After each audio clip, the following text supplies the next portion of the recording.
The Neverhood. Logline. A clay being must go on a quest to find a cure for his people who have turned into moronic animals. That's only the logline. And that's the first fucking line.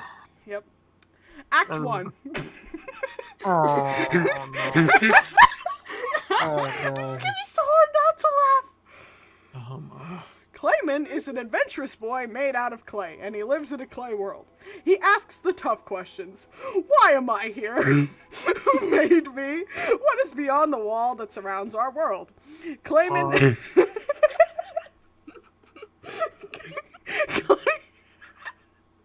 Clayman has a faithful sidekick, a dog creature called Perpy, who barks, slobbers, and is easily surprised.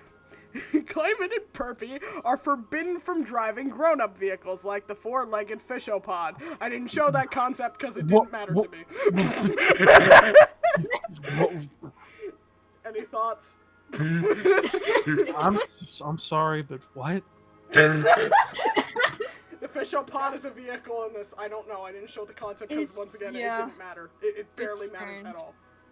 Yeah. I'm already frustrated. First of all, asking the tough questions. Where am I? Who am I? You fucking dumb motherfucker. I think you were smarter than... No, wait, you're a child. You don't look like a kid. You look like you're a teenager. Okay, let's continue. Hold on. Okay, let me take a sip of water real quick. You're doing that. I think I need to do that too. Okay. One day, while chasing clay lizards, Clayman and Perpy stumble. We haven't even gotten to a sentence! Clayman and Perpy stumble upon an abandoned fishopod and crawl inside, pretending to drive it. They accidentally kick a start button and the vehicle begins to move. Oh boy. Clayman figures it can't hurt to drive it just a few feet. The fishopod's steering wheel snaps off and they drive through the Neverhood, bashing into storefronts, mowing down a few foie sheep before crashing through the walls of the Neverhood. They look through the crack in the Neverhood wall to see into a neighboring world. A world where, oh my god, this is confusing me. A world made where clay plants, trees, and flowers have overgrown everywhere. A dumb-looking creature called a moose falls out of a jungle tree.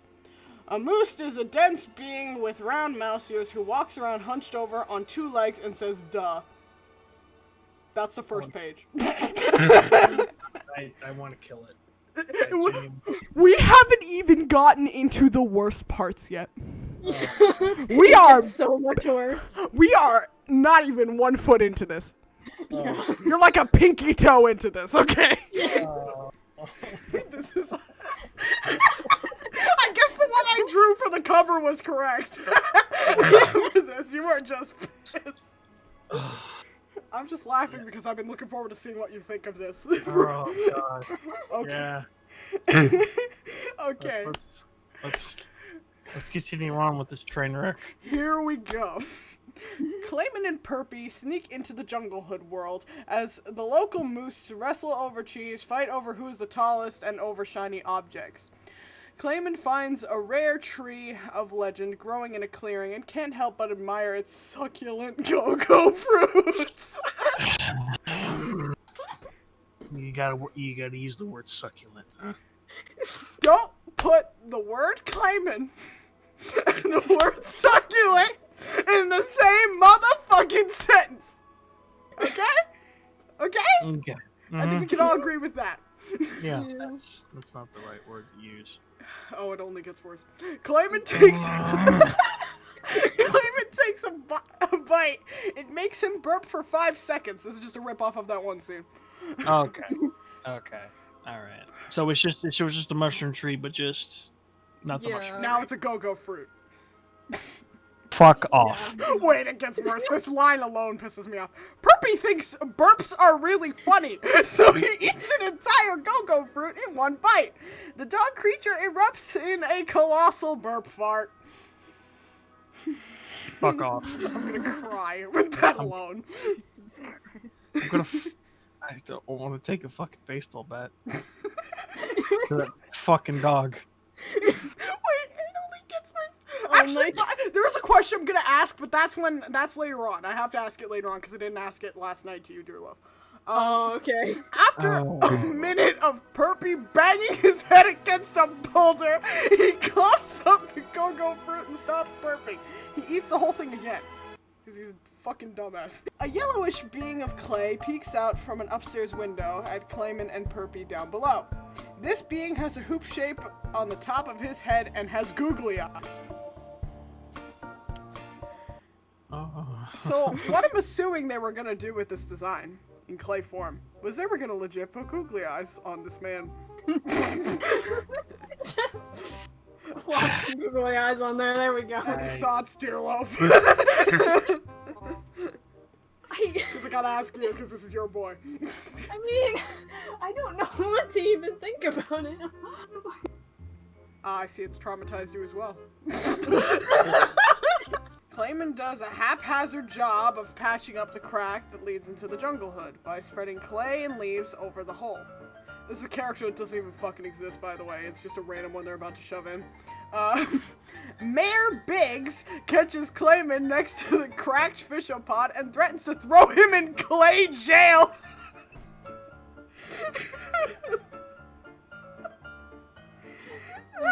God. Here's my question. If there was a clay jail, why the fuck didn't Clodd get thrown in it? Huh? Where's that scene? Where's the scene where Clodd gets put in a clay Claw jail? goes to clay jail. Go to... Go to clay jail, you bitch. Clayman apologizes and begs Mayor Biggs for forgiveness. The mayor slaps his hand and says that he was once a moronic youth too, so he lets Clayman go. I feel like I'm reading a bedtime story. But it's like a shitty one I found on the road. Very terrible one. Just pick this up. Oh, what the hell is this? Oh, this looks like a fun idea. Later that night, Clayman and Perpy crawl into their bunk beds and read a children's book about the legendary Big Robot Bill. They wonder if Big Robot Bill is real or just legend. Here comes the part that once again I don't like. So cut to the poorly patched up wall poked from the other side. A clay, green creature with an evil look on his face peeks out of the hole. He wears a moose hat, mouse ears, strapped over his head. This is Clodd. No, it's not, you fucks. he unstraps a device from his back that looks like a jackhammer, only it has a harpoon tip, which he sticks into the ground. The device is a Mousstifier, and it converts the clay people of the Neverhood into stupid moose beasts. Hairy tentacles creep out of the Mousstifier and along the ground, converting the clay people of the Neverhood into a herd of mooses. Children play checkers on their beds and suddenly grow mouse ears and turn brown. They forgot how to play and start eating the pieces. This is awful. Why you gotta go into such detail like that? That's what it says. I know. I'm asking the script. Why you gotta go into such Because the script apparently doesn't even know what's going on. poor script. I'm sorry, script. There's good old Clodd being the bad guy like he's supposed to be. The sounds of a crying Bill. Dear love, do you hear that? It's the sounds of a distressed Bill. I wanna fucking die. The Junglehood, the world next to the Neverhood, thanks for that clarification there, is a silent, Yes, thank you. We would have never known. We wouldn't have fucking noticed. is a silent, mysterious place. Clayman jumps into a bush and hits a solid wall. He pulls the... he pulls... I can't... Oh god, we're not even at the worst part and I'm already struggling. He pulls the vines away and reveals a building. This world used to be just like the Neverhood, but everyone has been turned into moose so long that they can't keep the foliage from overgrowing. Sorry. Clayman and Perpy accidentally wake an ancient monster with glowing lights for eyes. It's the Weasel. A giant crab-like monster with pincer, mandibles, and claws. Mm-hmm. This is basically just fucking The straight chase. up. Yeah. It's just Weasel Chase. Yeah, it's literally Weasel. Is Weasel Chase but movie for one. Oh, but wait. There's a part of this. Clayman's head is snipped off, but he can... But... I wish that's where the movie ends. Clayman's head is snipped off. The end.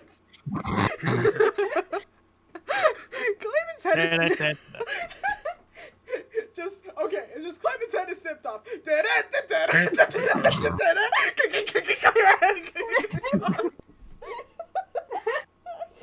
That's it. We're done. No more. Clayman's head is snipped off, but because he's made of clay, he puts it back on. It's a cartoon, after all. Thanks for that little message. It's not like we knew that. No. He's not a cartoon. He's real life. This is all real. He's very real. In my nightmares. Clayman and Perpy end up on the roof of a house where the creature pulls the walls down. Sorry, where the creature pulls the walls down. Perpy is about to slide into the monster's mouth like Quentin Jaws. A lot of references. Apparently. Suddenly, the dopey yellow guy we saw earlier pops out of the treehouse and pulls them into his home. This is where shit gets bad! I hate this section! This. Well, oh no. You're gonna see why. Because remember that joke when I said, oh, Willie's gonna be like really fucking stupid and creepy if they were to redo this movie? Oh no. I was correct! Oh, let it be over. In Willie's treehouse, Clayman discovers the yellow being is a goof named Willie Trombone. You're not Willie Trombone. Who are you? Where's the real Willie Trombone? Is he stuck in your basement, you motherfucker? You creepy son of a fucking like bitch. You know what? I wouldn't be surprised, actually. He has a sidekick that looks like a rattlesnake with cat ears named Hissy. Hissy's fine. I still go with Hissy's fine, because throughout the movie, Yes. Hissy did nothing. Hissy never hurt anyone. A little bitch. Hissy rattles her tail and fights with Perpy throughout our story. Another trope! The pets fight each other. Of course! Of course. I hate this. So, Willie, what is he about to do that's really gonna piss you off? You'll find out. He acts like a genuine just...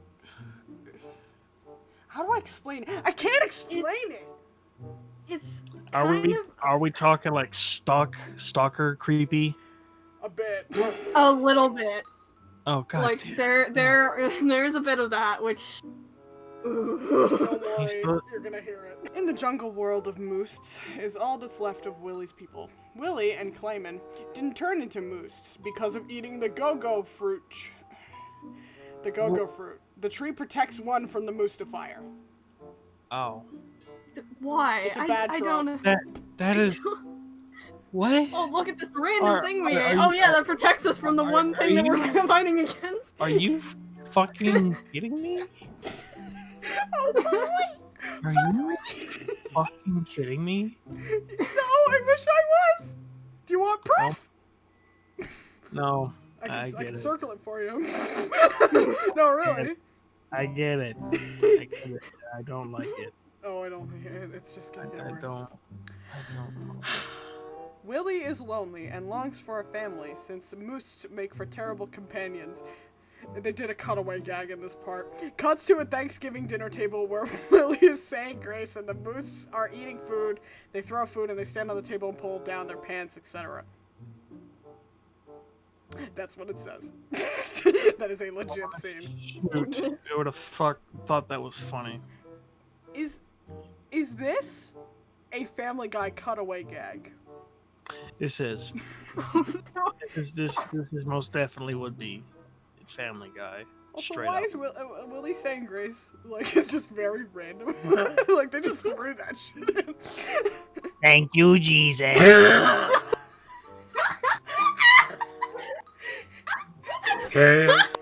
Thank you, Jesus. Thank you, Jesus, for the food. Thank you, the Lord, for the food. That was the best part of seeing that alone. Just hearing that. Just hearing him go, thank you, Jesus. That would be the only saving grace for almost this entire fucking time. Don't worry. There's more to make fun of. Fantastic. I can't wait to make fun of it. Okay. And after that gag, it says, and he wants Clayman to be his brother. After reading it for 5 seconds. That is the most anime bullshit I've heard. Be my brother, Clayman son. Oh my god. Willie Trombone only knows that the evil Clog has turned many worlds to slobbering moosed idiots with the Mousstifier. Everyone's sculptor, Hoborg, once criticized. Oh, here it comes! Wait, you need to. Oh my goodness! Listen up to this part.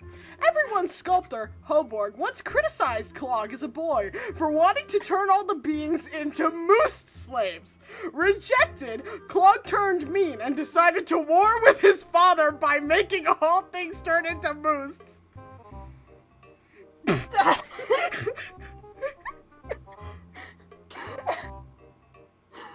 So, you're telling me Clog feels rejected because he wasn't allowed to own slaves. Bill,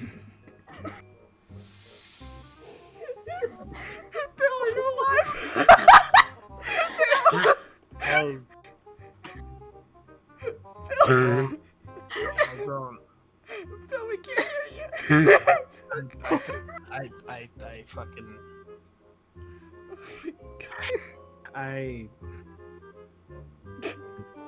At least in the game, it made sense. Just think about how This I am so glad this movie was never made in existence. Oh, the fact that he feels betrayed because his father didn't want him to have slaves. They criticized him to say, "Hey, boy, you're not gonna have slaves," and go, "Well, fuck you, Dad. I'm gonna go do it anyway." Young Clog. How is he even young? They can't be kids. They're just born like adults. Like, what the fuck? This is all wrong. Do you want to know what this? This is what we call, ladies and gentlemen who are currently probably even still attempting to watch this. That is called terrible writing. Yep. For a fucking villain that didn't. That was. As I said before. Now, imagine if you did some shit like that to Trevius and Skullmore. Oh no. Dad, I want slaves! And if you won't let me have them, then I'm gonna start a war and make a bunch of shadow demon slaves that look like mice! Fuck it! Willie Trombone says that the only way to turn things back to normal is to get help from Hoborg, who lives in a huge castle on the other end of the Junglehood Bridge on the far side of the world. Perhaps Hoborg will help them get the Mousstifier from Clog, so they can turn everyone back to normal again. Willie Trombone announces that Clayman and Perpy are stuck in his house with him forever! Oh no. Creepy. Wait, it only gets worse. I actually don't want to read this part. I don't want to read it. It's like... It's gross. It's just What? gross out humor. Oh no. I'm just gonna read it real quick, okay? Are we? Hold on. Uh-huh. Just say for comparison. Is it like Ren and Stimpy level of grotesque humor? Yes. Oh fuck. And not even when it was funny, because sometimes Ren and Stimpy had its moments where it was actually funny. This has no Yeah. moment. Oh no! Don't. No. I have to. I'm sorry, Bill. Just so. Just say it, please. Just Willie Toots picks his nose and rolls out his collection of toenail clippings. Kill me in a fire. Put me in the fire and burn me, please. Shoot me in the fucking head. Gotcha, bud. Thank you. Yeah, this is the end. This is the end. Clayman pushes a button on his chest, opening a door to his tummy. He pulls out a rope and a fishing pole. Clayman ties the rope around Willie's hoop head and ties the other end around the pole. They attract the weasel, who shows up to eat Willie right on cue. When the weasel isn't looking, Clayman, Perpy, and Hissy hop on the back of the creature. Clayman dangles Willie off the rope and in front of the monster that chases Willie down the street. Clayman is using the weasel to carry him to the far end of the Junglehood. So he's sacrificing Willie, basically. You know what? In this case, fuck you, Willie. It basically runs after him, and he's trying to eat him, blah, blah, blah. The weasel finally detects Clayman, Perpy, and Hissy and shakes them off his back. They each drop off and hang from the edge of the bridge. Clayman pulls Willie up onto the bridge. Clayman, Willie, Perpy, and Hissy. There's too many people with freaking E at the end of their name. Try to crawl backwards, but the narrow bridge prevents them from going fast. The weasel is about to chop them into clay salad when the bridge under the beast cracks and falls beneath his weight, sending the creature to his doom. Should I just keep going? Please, go right ahead. Yep, Okay. Keep going. Clayman is upset since the broken bridge prevents him from reaching Hoborg's castle. I laughed when I heard Clayman is upset because all I pictured was your headcanon where Clayman plays guitar to show how he's feeling. All I pictured was him just strumming it, like every minor chord he can physically strum.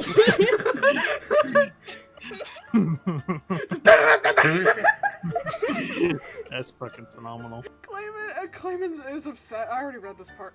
From the end of the bridge, looking back to the Junglehood, they see the underside of the world, where the outline of a giant mechanical man decorates the underside of the world.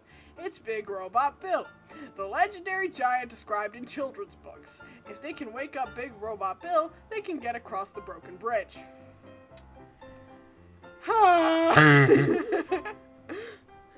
Clayman uses the rope tied atop of Willie's head to lower him down to the side of the cliff. You are going to kill him. You are literally going to kill him. Clayman has no time trying to sacrifice Willie for whatever. Willie hangs 30 feet down while Clayman swings him back and forth until Willie gets close enough to the window and Robot Bill's chest. The rope holding Willie begins to fray. It snaps and Clayman runs to the edge. He assumes Willie is gone, then hears him scream for help. Oh my god, he fucking dead. Willie! Willie! Oh my god, he fucking Oh god. This shit. Willie hangs by his fingertips off Robot Bill's dangling feet. Clayman grabs Hissy, the cat snake, and whips her by the tail, sticking her fangs into the rock below. Now I can make this point. Clayman in this is abusive. He's very abusive. He's very abusive to his friends. Yeah. Just you wait, because he only gets worse. Oh no. Wait, okay. Once secured, Clayman swings down, whipping the cat snake free before whipping her again and sticking her fangs into the rock again. Clayman makes his way down to Willie and grabs him up. They crawl up into the cockpit in Big Robot Bill's chest. I'm sorry, the word cock is making me laugh. Cock. Clayman finds a switch next to Robot Bill's heart that can either point to good or bad. He switches it to good and Bill begins to move. The giant robot swings up off the pipes and flips his feet on onto landing. He's a bappy. He's a good bat. Yeah. Mm-hmm. I don't know about in this movie. I mean, in this movie he seemed okay. He actually didn't do too much that was bad. Yeah. Yeah, I don't think he barely did anything bad in this. I think he was actually, honestly, one of the characters that I could tolerate. Thank Christ. Robot Bill stands 10 stories tall and is happy to be alive. He thanks brave Clayman. No. He thanks the abusive Clayman and Willie for rescuing him from his slumber. Hey. He grew so lonely at the beginning of time that he shut himself down on top of the world, which flipped over and became the bottom of the world due to his weight. This poor boy. How'd he shut himself off? How'd he do it? How did you do this? That's my question. I do feel bad for him. Like, he's the only character I genuinely feel bad for. I But- want to give him his teddy bear back. Does he even have the teddy bear in this? I don't remember. I don't Probably think so. not. That's sad. They mentioned a teddy bear, but it was like someone else's. It wasn't Yeah. his. Yeah, well, It give was it the to mayor's teddy bear. give it a Bill. He deserves it. He's a good Yeah. boy. Bill deserves the bear. Give Bill the bear. Now Bill just wants to be friends and never leave Clayman and Willie's company. I just feel bad for him now. I Oh, genuinely that's a terrible idea, Bill. This shit. Oh my god. This. Okay. Here's Oh my proof that God, he's this. absolutely fucking abusive. Okay? Clayman asks Bill to leap across the chasm between the Junglehood and the castle beyond. Bill is afraid to make the jump. Clayman says that if they try to make the jump without him, that they will fall into the abyss, and then he'll be alone forever. That's manipulation. This abusive bitch! He's manipulating this poor boy. Bill puts his friends into his heart and launches to the other side. He makes the jump, but just makes it to the world by holding on with his metal fingers. He pulls himself up and stands before Hoborg's castle. Clayman, Willie, Burpee, and Issy get out of Big Robot Bill and enter the brightly colored castle. Once inside, they find a workshop where Hoborg sculpted all the clay beings. Next, they find the royal throne room, but instead of Hoborg sitting on his throne, they find that the evil Clog is wearing Hoborg's crown. This is okay, right? Like, this is okay, I can deal with this. Clog laughs and points to a moose crawling around the floor wearing Hoborg's clothes. He's become a moose idiot. Oh. No. Just no. No. No. Clayman learns that Hoborg, his creator hero, is not only real, but that he's been turned into a moronic moose. Willie realizes that if Hoborg is both of their fathers, then Clayman is Willie's brother. Willie got his wish of having a family. Fuck off. He had a family, dumbass. He has a whole family of fucking brother. Clayman asks Hoborg Moose to fix everything. Remove the overgrown plants from the world, make him rich and happy, and smite his foes. Wow, Clayman, you're a real fucking freak. Like, hi, Dad. I didn't know you existed before. Now can you just give me whatever the hell I want? He's talking more like Clog. This is game theory. What if Clayman is actually Clog and the Clog is Clayman? Actually, I hate to say this, but that would fit better. But Hoborg Moose just drools and says, duh, why don't you do something? Oh, so they can talk. Clayman vows... I don't do something. Fuck off. That's what I say to the creator. Why don't you do something? It's not this. Clayman vows to locate and return the Mousstifier back to Hoborg's workshop.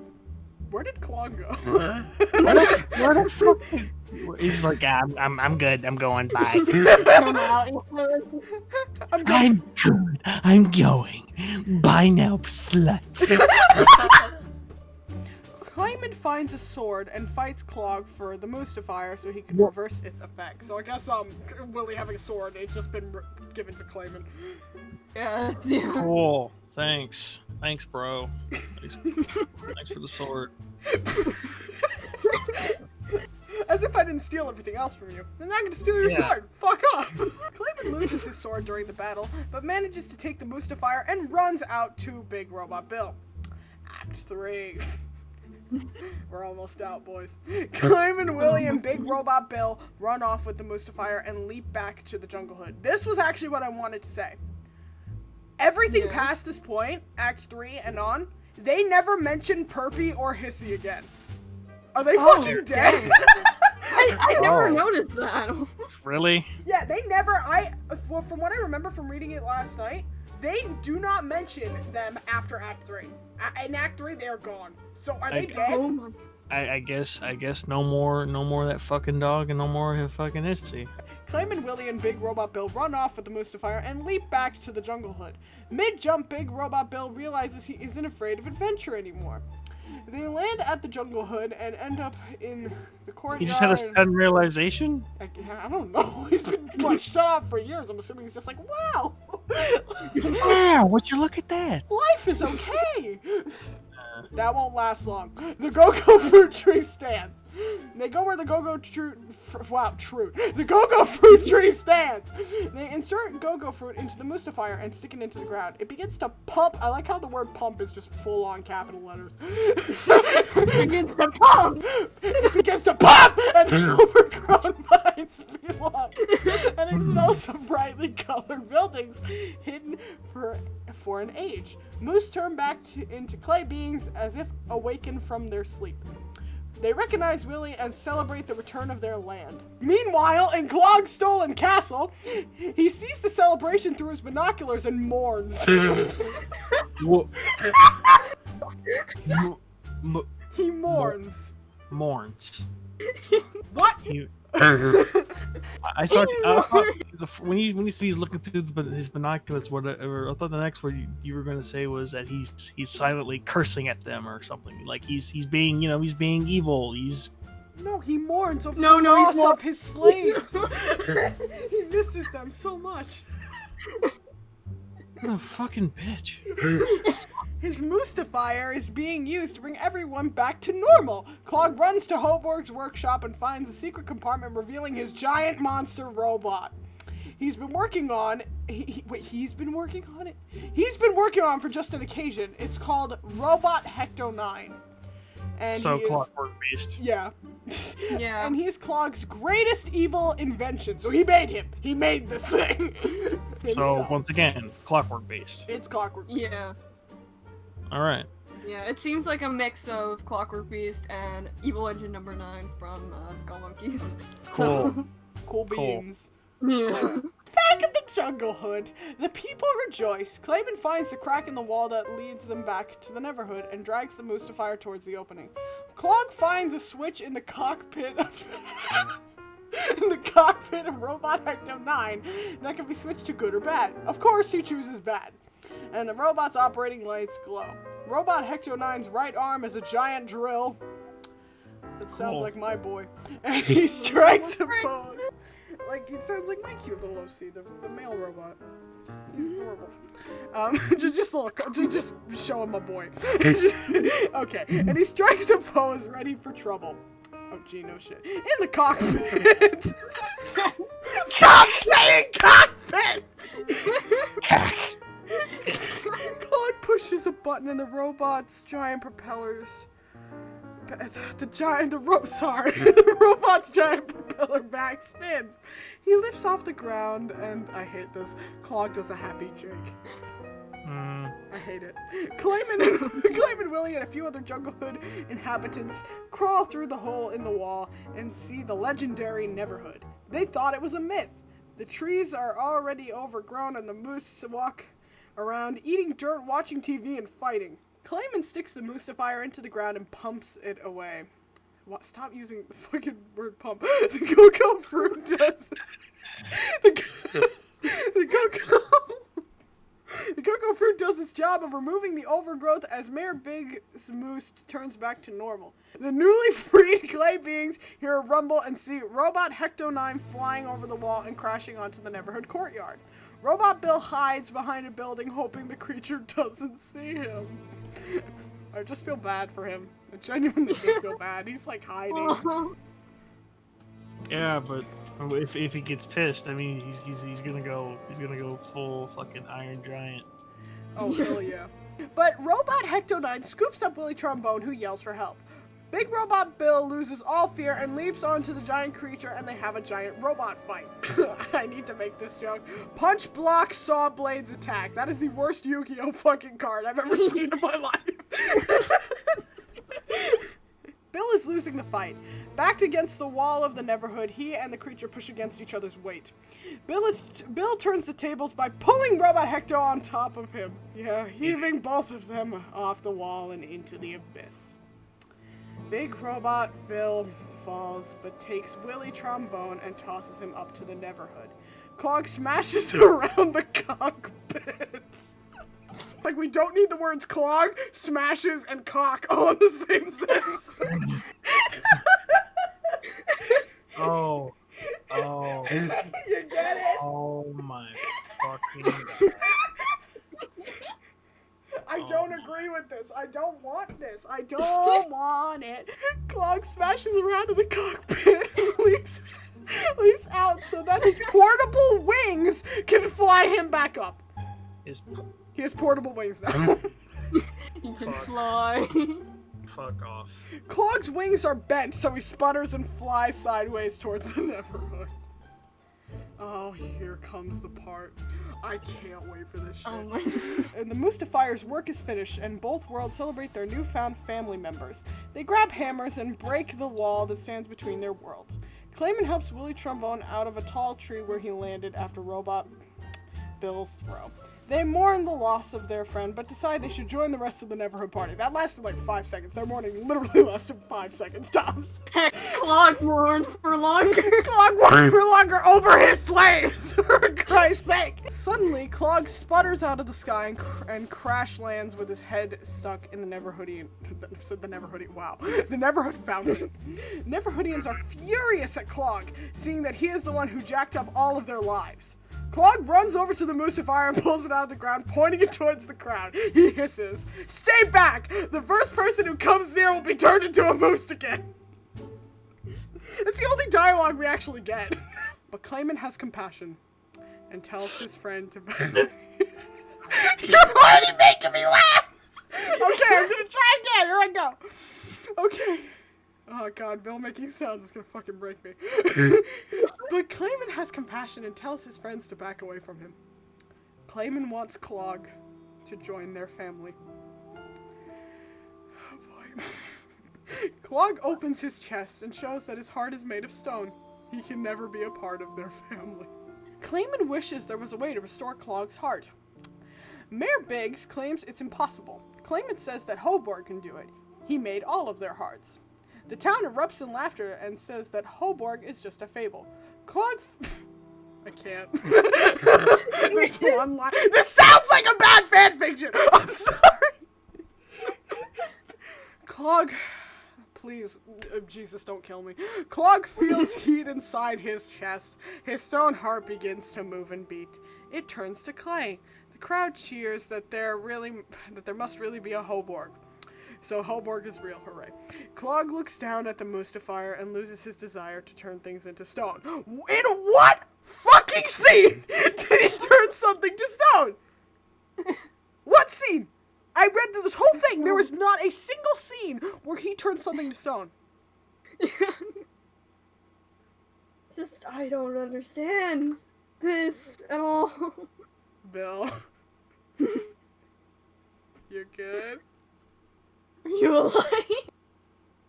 I think we killed him. After everything he's done. After all the shit. After turning them into those stupid fucking bullshit. Clayman. The fucking child. With compassion in his heart. You abusive, manipulative little piece of shit. Compassion is not a word I would use for him. Actually, to be honest, Clayman was more abusive than fucking Clodd in this, to be quite honest. And that's saying something. Why'd they make Clodd so fucking... You made him... Oh my god, what have you done to him? Turn him into such a fucking little pussy. Just like... You turn him into what My Little Pony did to Discord. My anger. It's a good comparison, is it not? It is. It's just like, you can't be bad. You're not allowed to do that. And they're like, and he's like, but I want to be. And they're like, no, you can't. Fuck off. You're not. That is almost exactly what is going on here. But wait. We are on the final pages. We are pretty much at the end now. Okay? So it's almost over. Okay. Let's see. He puts a Mousstifier on the ground, and the crowd cheers for his decision. Clodd thanks Clayman. The town erupts in a huge musical number where they have a picnic, a rock band, and celebrate. That is awful. Back at the floating castle, we see Hoborg removing his own moose ears and sitting atop his throne again. He exhales to himself. Well done, Clayman. He could have fixed this. This bitch could have fixed this. And now, the epilogue. It's a short little epilogue. It's like a paragraph long. Willie sneaks away from the blaring music outside and finds Clayman repairing Clogg's backpack wings. Clayman can't enjoy the party as long as Big Robot Bill is gone. He's going to fly into the abyss and find him. Willie wants to go too, but they don't have enough wings. Clog enters and opens a compartment in the backpack that extends the belt buckles. It can hold 3, he says. They strap into the mechanical wings and fly off into the edge of the abyss. The end. And that is the entirety of what could have been the movie.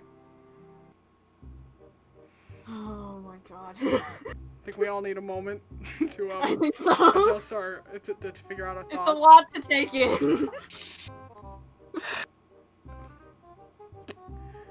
So what this is supposed to do was to set up the sequel. Yeah. Never gonna happen. Hope it never Thank fucking God. does. The first And one didn't happen, after- the second one won't. And Yeah. after all of that, Clayman's the real villain. I agree with you. Yeah. He is genuinely the real villain in this entire story, but people don't realize it. Yeah. Clog was just a setup. He was the puppet. Clayman is the true mastermind behind all of this. I mean, he did pretty much manipulate everyone here. Yeah. This little fucking bitch kid. Yeah, he's a kid. Which is like, what? You act more like Clog than Clog ever fucking did in this fucking movie. Congratulations, kid. Congratulations. You fucking bitch. Alright. The opinion I want to make here. Yes. They made Clog too likable. I'm saying it now. They gave him this whole thing about how his heart is made of stone. He can't feel. His father is so bad to him. He can't have slaves. Wow. What a redeemable fucking character. Here's the thing though. They did make him redeemable. They act like he did nothing wrong. And Clog, the thing is with Clog in the original, is he doesn't feel bad. And that's one thing that really stood out to me, is the fact that Clog does not feel bad. He does not feel bad even for himself. He doesn't give a shit. He cannot feel bad. He cannot physically feel empathy, in my mind. Because this man, you don't see him ever do it. He never fucking feels empathy. Yeah. He's a sociopath. Even for his freaking creator, for his brother, for his cousin, for no one. He feels no empathy. Yeah. The only thing he feels is the pleasure of causing misery. And his love for his Yeah. crown. Yeah. Yeah, that's Proud.